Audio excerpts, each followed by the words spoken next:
There is a saying on the frontier roads that a man traveling alone has only two companions worth trusting, his horse and his rifle.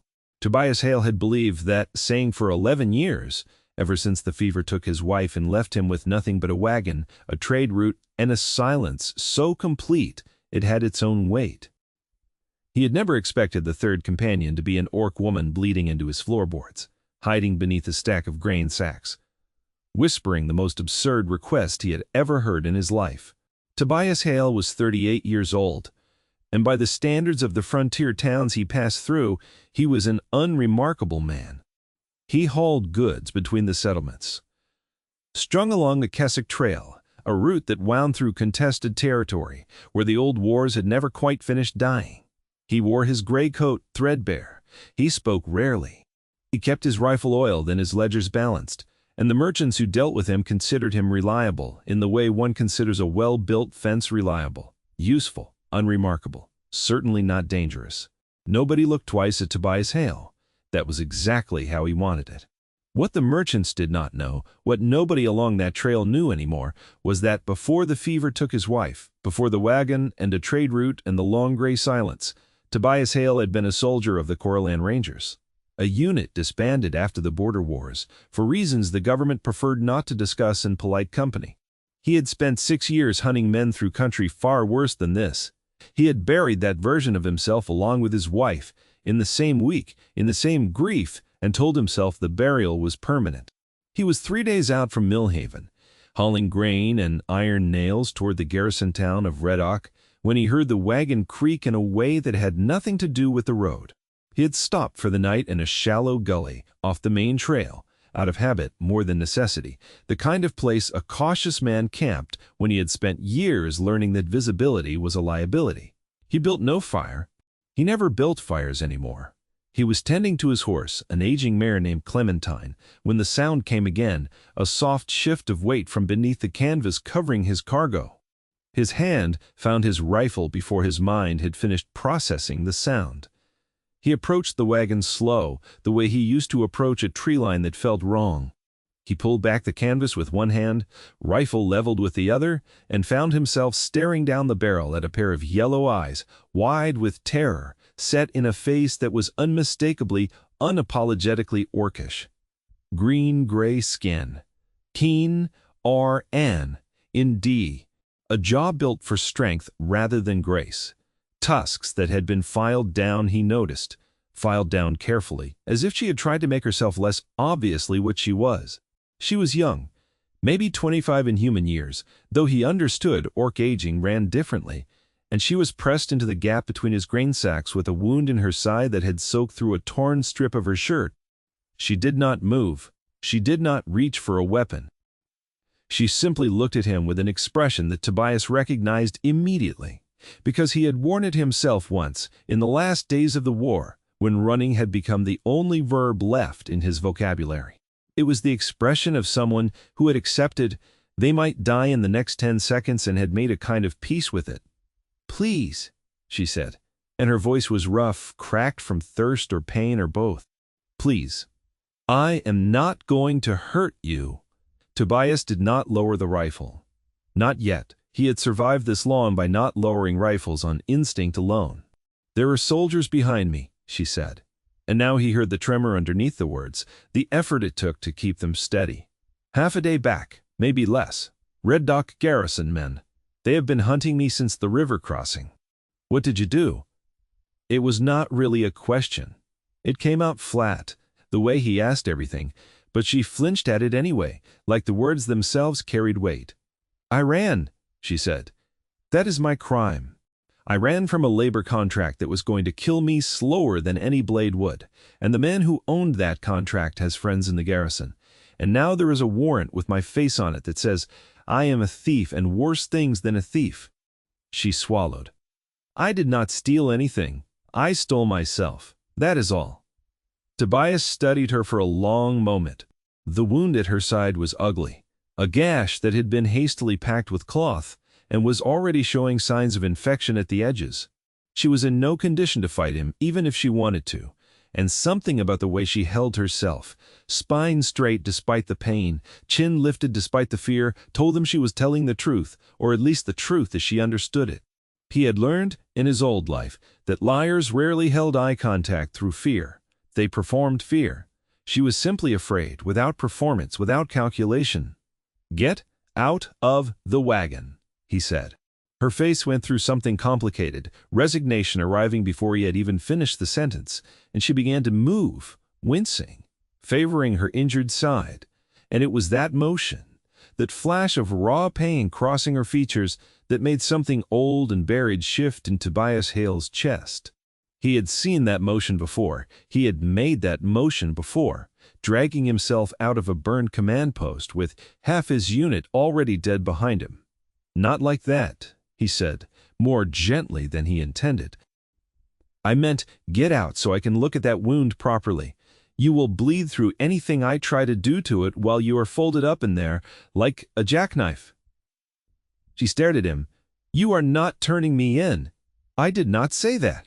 "You are not turning me in," she repeated, and this time it was not a question at all. It was a woman recalculating everything she thought she understood about the next hour of her life. Tobias set the rifle down against the wagon wheel, which was, in its own way, the loudest statement he had made in years. Her name was Kessa. She told him this while he cleaned the wound by lantern light turned low, using water from his canteen and a strip of clean linen from his own pack, his hands moving with a clinical steadiness that seemed to surprise her more than the wound itself did. "You have done this before," she said. "Once or twice, on yourself, on other people mostly." She did not ask what he meant by that, and he did not offer more. And the silence between them was not entirely uncomfortable, which struck him as strange given that 4 hours earlier he had been prepared to shoot her. The wound was deep, but had missed anything vital, a stab rather than a slash, delivered by someone who had been more interested in stopping her than killing her outright. He packed it properly, wrapped it tight, and gave her water and the heel of bread from his own supplies. And it was only after she had eaten, after the color had come back into her face somewhat, that she said the thing that changed the shape of everything. "They will be at the checkpoint outside Red Oak. There is only one road through the pass, and they know it. And they will be stopping every wagon that comes through, looking for a lone orc woman traveling on foot." She looked at him with an expression that was equal parts calculation and desperation. "But they will not be looking twice at a merchant traveling with his wife." Tobias went very still. "I am asking you," she said, and her voice dropped quieter now, almost ashamed of the request even as she made it, "to let me pretend. Just through the checkpoint. Just until we are past Red Oak and I can go my own way from there. I will not ask for anything else. I will not slow you down. I only need them to see a farmer's wife instead of a fugitive. And I have nowhere else to turn. And I am sorry. I know what I am asking. I know it is a lot to ask of a stranger who has already given me more kindness than I had any right to expect tonight." Tobias looked at her for a long time. He thought about his wife, dead 11 years, whose name he still could not say out loud without his throat closing. He thought about the war, and the things he had done in the name of orders he no longer believed in, orders that had painted entire villages of people like Kessa as enemies, simply for existing in the wrong place. He thought about the garrison men who would be waiting at that checkpoint, men who worked for whatever contract holder considered a living person his property, men who had already put a blade in her side once and would not hesitate to finish the job under the cover of a warrant. "Pretend to be my wife," he said slowly, testing the words, "just until Red Oak is behind us. You understand, I have not spoken that word out loud in 11 years. Something in his voice must have carried more than he intended, because her expression shifted, the fear giving way for just a moment to something gentler, something that looked almost like recognition. "I am sorry," she said. "I would not ask if there were any other road." Tobias looked at the wound he had just dressed, at the exhaustion carved into her face, at the trembling in her hands that she was trying very hard to hide. "There is a spare cloak in the chest behind the driver's seat," he said. "It belonged to my wife. It will fit you well enough to pass, if you keep the hood up, until we are through the gate." Kessa's eyes filled and she looked away quickly as though crying in front of him would cost her something she could not afford to lose. "Thank you," she whispered. "Do not thank me yet," Tobias said, and his voice had gone flat again. The old soldier's flatness that meant he was already calculating the next 6 problems ahead of them. Red Doc's garrison commander is a man named Corleth Vane, and if I remember him rightly, he is not the sort of man who lets a checkpoint go by without making trouble for someone. He was, unfortunately, exactly right. They reached the outskirts of Red Dock 2 days later, the mountain pass narrowing the trail into a single guarded corridor between 2 rock faces, and Tobias felt the old rhythm returning to his body without his permission, the slowing of his pulse, the sharpening of his eyes, the part of him that had once been called Ranger Sergeant Hale, waking up after a long, unwilling sleep. Kessa sat beside him on the driver's bench, the borrowed cloak drawn close, the hood shadowing her face, her filed tusks and green-toned skin hidden as best they could manage under a smear of pale dust and travel grime that Tobias had suggested with more tact than he usually bothered to employ. Her hands were folded in her lap, and he could see them shaking, though she was doing an admirable job of holding the rest of her body still. "Let me do the talking," he said low. As the checkpoint came into view, a wooden barricade manned by 4 soldiers in the deep blue of the Red Dock garrison. "I was already planning to." "Good. Because whatever you are imagining, you might say to smooth this over. Do not say it. Silence is your best weapon here." She almost laughed, a short exhale that might have been amusement under different circumstances. "You give orders like a soldier. I used to be one." She looked at him sideways, something new in her gaze. A question she did not ask, and he did not offer the answer, because the checkpoint was close now, and there was no more time for anything but the performance they had agreed to give. The soldier who stopped them was young, barely past boyhood, with a kind of self-importance that came from wearing a uniform for the first time in his life. He looked over Tobias's wagon with the bored efficiency of a man who had checked 40 wagons that week and expected this to be the 41st. "Business in Red Dock, delivering grain and nails to the garrison quartermaster. Standing order, name's Hale." The soldier checked a ledger, found the name, nodded. His eyes drifted to Kessa. "Who's this?" "Ended. My wife," Tobias said, and the word came out of him steadier than he expected, steadier than it had any right to be given, how long it had been since he had spoken it about anyone. "She rides with me when the roads get thin on bandits." Extra pair of eyes. The soldier's gaze lingered on Kessa a beat too long, and Tobias felt his own hand drift, almost imperceptibly, toward the rifle resting along a footboard. "She's quiet. She's tired. We've been on the road 4 days." The soldier seemed to accept this, or seemed about to, when a second voice cut across the checkpoint, sharper, older, carrying the particular authority of a man who enjoyed being obeyed. "Hold that wagon." Corleth Vane emerged from the guard post, a broad man with a garrison commander's insignia, and the soft, well-fed look of someone who had spent the war years behind desks rather than front lines. He walked with the deliberate swagger of a man accustomed to being the most powerful person in any room he entered, and his eyes went immediately, hungrily, to the hooded figure on the wagon bench. "There's a warrant out," Vane said, not to Tobias, but to the air in general, the way men like him often spoke when they wanted an audience rather than a conversation. Orc woman escaped a labor contract, stabbed a man on her way out the door. Description matches build, matches height.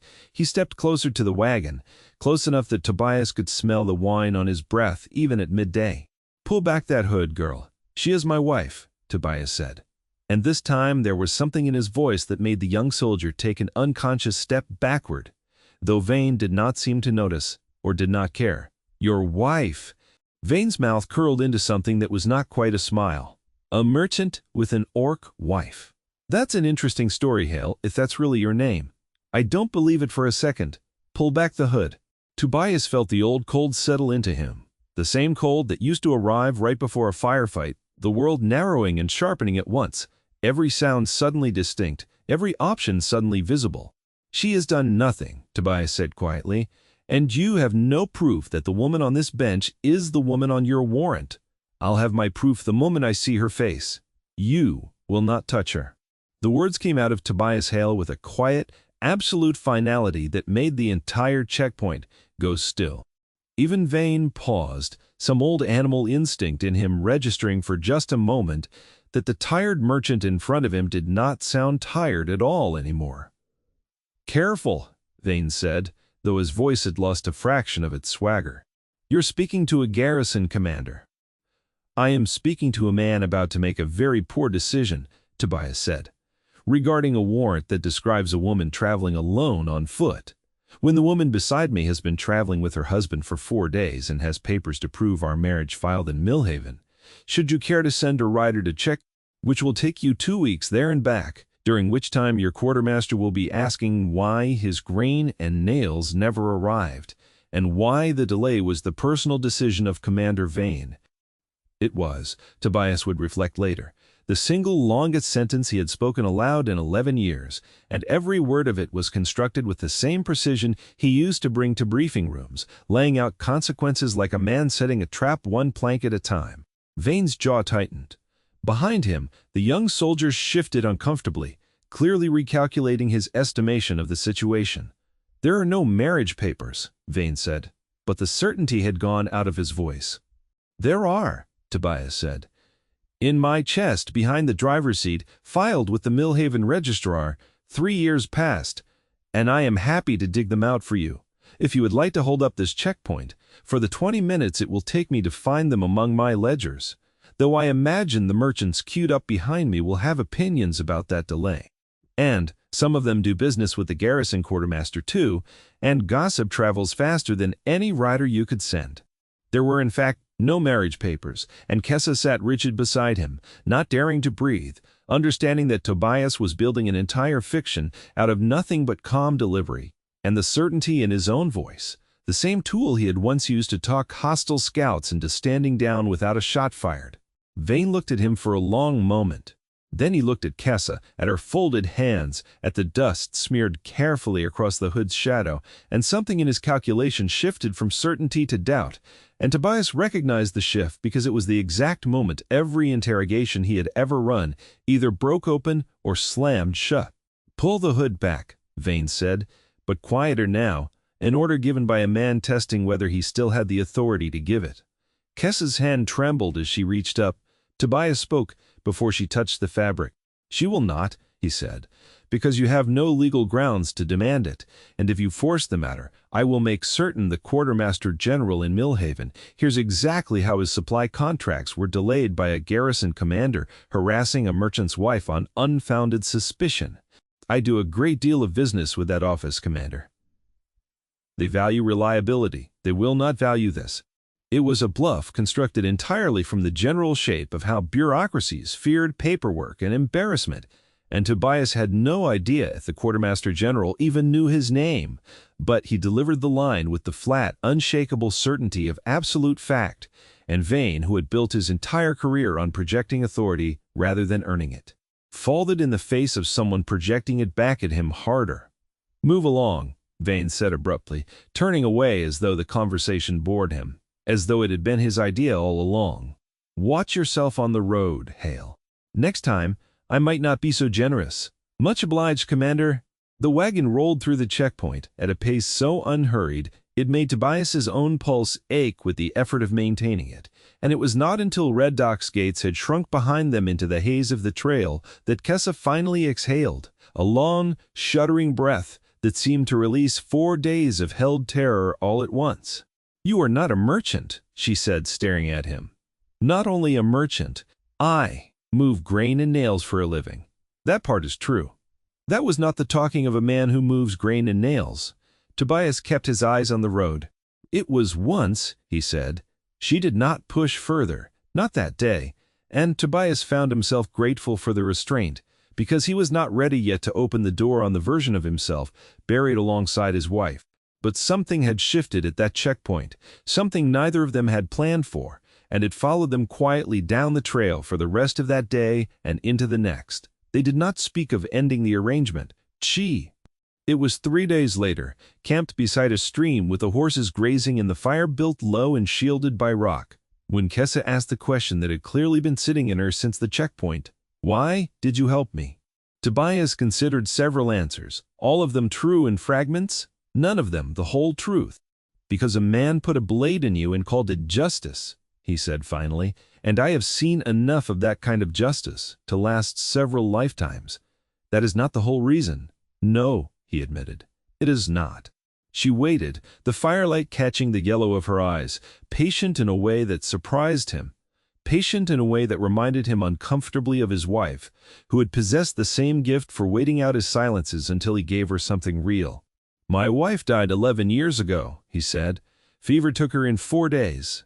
I was 3 weeks out on a supply run when it happened, and by the time I got home she was already in the ground, and I never got to say anything to her, not one thing. Before she went, I have been hauling grain along this trail ever since, because it keeps my hands busy and my mind quiet. And it worked, mostly, until 4 nights ago when a woman I had never met crawled out from under my grain sacks and looked at me like I was either her salvation or her execution. Which was it? I have not decided yet, Tobias said. And something in the way he said it made Kessa smile, the first real smile he had seen cross her face since he had pulled back that canvas. For what it is worth, she said, I have decided already. And what is your decision? Salvation, she said, though I reserve the right to be wrong. They both laughed then, quiet and surprised, the kind of laugh that arrives unexpectedly after too many days of tension, and Tobias realized it was the first time he had laughed in longer than he cared to admit. The danger they both understood was not entirely behind them.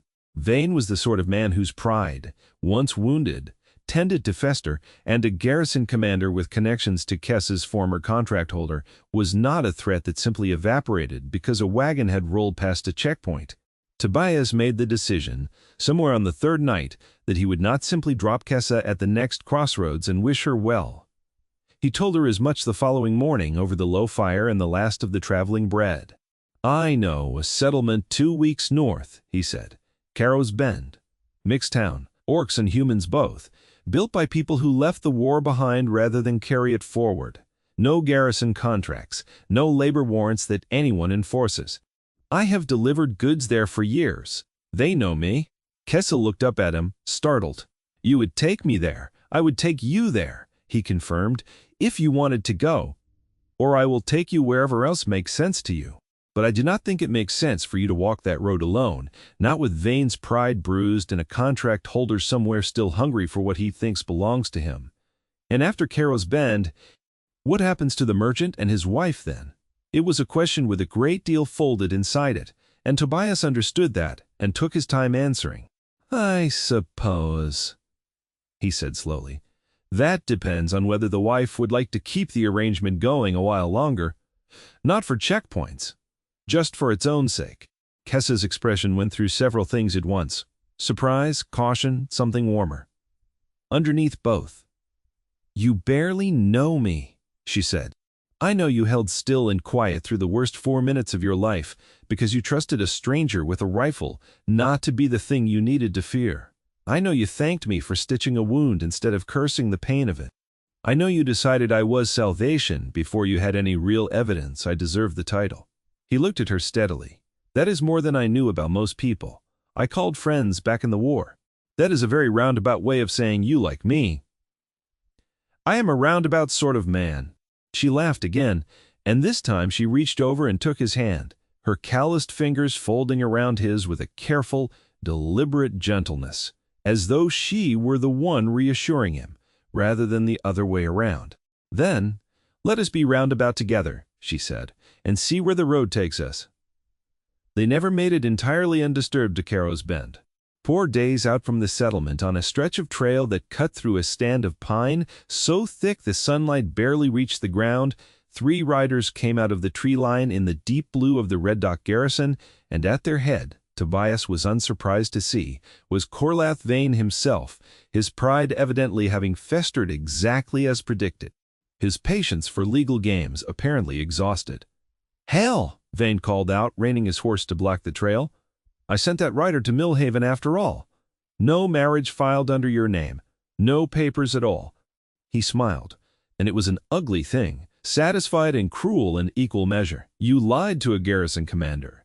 That is its own crime, separate from whatever your orc friend is guilty of. Tobias felt Kessa go rigid beside him on the bench.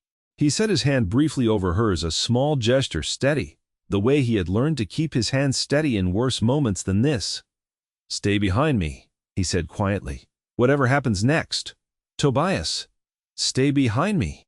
He climbed down from the wagon slowly, no sudden movements, his posture deliberately unthreatening in a way that Vane's men, 3 of them, all armed, all mounted, clearly read as weakness. "There is no crime in a man protecting a woman from an unjust warrant," Tobias said, "and there is considerable crime in a garrison commander riding 4 days off his post to settle a personal grudge with a merchant, which I imagine is exactly how this will read to whoever eventually investigates why you are here, instead of at your checkpoint." "There will be no investigation," Vane said, "because there will be no witnesses left to complain." It was, Tobias reflected afterward, an extraordinarily foolish thing to say in front of 3 of his own soldiers, all of whom exchanged a brief, uneasy glance at the implication. But Vane had never been a man burdened with excess intelligence, only excess confidence, and the 2 were not the same thing at all. "You should not have said that," Tobias said. "And why is that?" "Because now your men understand exactly what kind of order they are about to be given, and men who signed up to enforce warrants tend to have opinions about being asked to commit murder instead." One of the soldiers, the same young man from the checkpoint days earlier, shifted uncomfortably in his saddle, and Vane noticed it, and something like doubt flickered behind his eyes for the first time. "Draw your weapons!" Vane snapped at his men, and 2 of them complied, hands moving to hilts, but the young one hesitated, and that hesitation was the exact crack Tobias needed. What happened next took less than 11 seconds. Though Kessa would later swear it felt like it unfolded across an entire lifetime. Tobias moved with a speed that seemed to belong to an entirely different man than the quiet merchant who had spent 11 years hauling grain along a peaceful trail. He closed the distance to the nearest mounted soldier before the man's blade had even cleared its sheath, seized the horse's bridle, and hauled the animal's head sideways with such sudden force that the rider was thrown clear, landing hard in the dirt, with the wind knocked out of him. Rather than any lasting harm, deliberate unhorsing rather than a killing blow. The second soldier had time to half-draw his weapon before Tobias was on him too, catching the man's wrist and twisting until the blade dropped, then driving a shoulder into the horse's flank to spook it sideways, sending the second rider tumbling in a tangle of reins and cursing. The young soldier, the one who had hesitated, simply raised his hands where he sat, making no move for his weapon at all, and Tobias let him be, some old instinct recognizing a man who did not want this fight any more than Tobias himself truly did. That left Vane, who had gone pale, who had drawn a pistol with shaking hands, and who found the barrel of Tobias Hale's rifle already leveled at his chest before his own weapon had finished rising. "Ranger Sergeant Hale," Tobias said quietly, and the old title came out of him for the first time in 11 years, flat and cold, and absolutely without theater. "3rd Frontier Company. Corellan Rangers, disbanded but not, I assure you, forgotten by my own hands.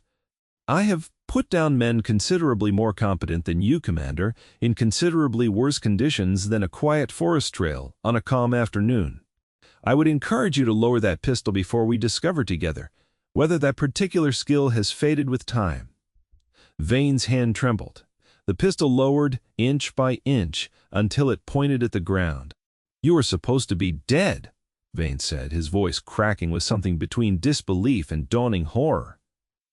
"May, and the Rangers were wiped out at Corin Pass. There were no survivors. That unit does not exist." "I did not say I survived Corin Pass," Tobias said. "I said I was Ranger Sergeant Hale. I left the Rangers 8 months before Corin Pass, on compassionate leave because my wife was dying, and the Army, in one of its rare moments of decency, let me go home to bury her. Every man I served beside in that unit is dead, Commander. I am the only one left who remembers what we were trained to do, and what we were trained to do was exactly what I just did to your men, except considerably less gently when the situation called for it." The forest had gone utterly silent, save for the labored breathing of the 2 unhorsed soldiers picking themselves up out of the dirt, and the soft, unsteady breathing of Corlath Vane, who was beginning to understand in the marrow-deep way that fear teaches faster than reason ever could. Exactly how badly he had misjudged the quiet merchant on the Keswick Trail. "I do not want to kill you," Tobias said, and it was true, and it was also, in its own way, a mercy Vane had not earned. "I want you to ride back to Reddock and explain to whoever asks why you are missing 3 days from your post, and I want the warrant on this woman withdrawn, formally, on record, because there is no crime in fleeing a contract that was designed to kill you slower than any blade. And any magistrate worth the title will agree with me if this matter ever sees a courtroom, which I promise you it will, if that warrant is not withdrawn.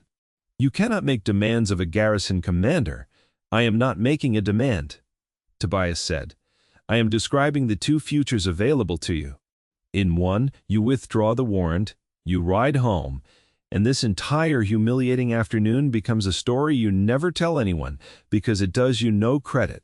In the other, I put considerable effort into ensuring that every merchant, every quartermaster, and every magistrate between here and the capital hears exactly how a garrison commander rode 4 days off his post to murder a woman and a merchant over a bruised ego. And you spend the rest of your career explaining that story instead of enforcing warrants." Vane looked at the rifle. He looked at his two soldiers, dusty and humiliated but unharmed, standing well clear of any further violence. He looked, finally, at Kessa, still on the wagon bench, watching him with an expression that held no fear anymore, only a kind of exhausted, disbelieving relief. "The warrant," Vane said, forcing the words out like stones, "will be withdrawn. Formally, on record, within the week." Tobias lowered the rifle, slowly, and stepped back, giving the man room to gather what remained of his dignity and retreat.